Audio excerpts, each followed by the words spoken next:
Mga kapuso, kabilang ba kayo sa mga namamangha sa mga rocket launch ng ibang bansa papuntang space? Aba, sa susunod, hindi na tayo makikinod na lamang sa kanilang countdown dahil target na rin ng Pilipinas yan, sabi po ni Pangulong Bongbong Marcos sa kanyang SONA kahapon. Saan kaya ikakasa at nasaan na ang estado ng planong iyan? Nakatutok si Mark Salazar.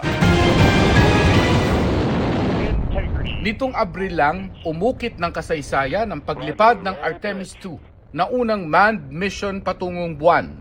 Matapos ang 5 dekada, nahigitan nito ang record ng pinakamalayong naabot na distansya ng tao mula sa daigdig.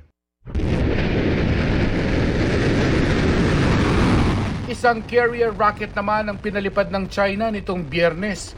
Dala nito ang 5 satellite sa kalawakan, kung saan 2 sa kanila ay mayroong advanced AI large models.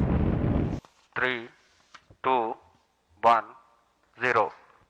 Maging ang ilang bansa sa Asia tulad ng India, nagpalipad din ngayong buwan ng kauna-unahan ni privately developed orbital rocket na tinatawag nilang Vikram-1. Ang mga ganitong rocket launch, posibleng mangyari na rin sa Pilipinas kung matuloy ang binanggit ni Pangulong Marcos sa kanyang SONA kahapon. Cagayan is both geographically and economically primed to serve as our gateway to space and host the country's first spaceport. A sounding rocket launch test is slated for next year. Yes, we are going to launch a rocket into space. Pero baby steps muna, ika nga, sabi ng PhilSA o Philippine Space Agency. Maliit na rocket lang na wala pang payload ang tinutukoy ng Pangulo sa sounding rocket na ilo-launch sa space mula sa Cagayan Economic Zone Authority Complex sa susunod na taon sa tulong ng isang South Korean aerospace company. The sounding rocket itself, meron naman din po siyang purpose.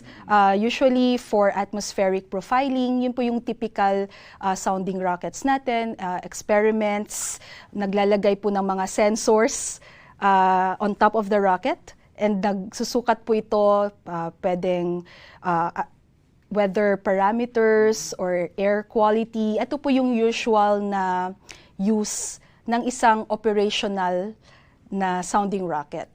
Ang pangarap na mangyari ng PhilSA ay makapagtayo ng international spaceport na pwedeng gamitin ng ibang bansa para sa kanilang mga rocket launch. Marami raw dadayong bansa para dito mag-launch ng kanilang mga rocket dahil malapit tayo sa equator, kaya mas mabilis magpa-orbit ng mga satellite. Mas mura rin daw ang magiging gastos. The space economy po, ang pinag-uusapan natin dito is a $1 trillion industry by the end of the decade. So, sabi nga po nila, this is the next BPO. So, gusto nating maging handa for that.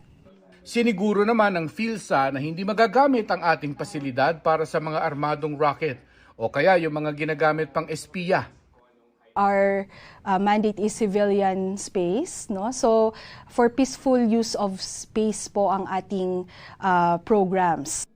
17 billion pesos ang kailangang puhunan para magtayo ng spaceport at pwedeng mamuhunan ng private sector. Mark Salazar, Nakatutok, 24 Oras.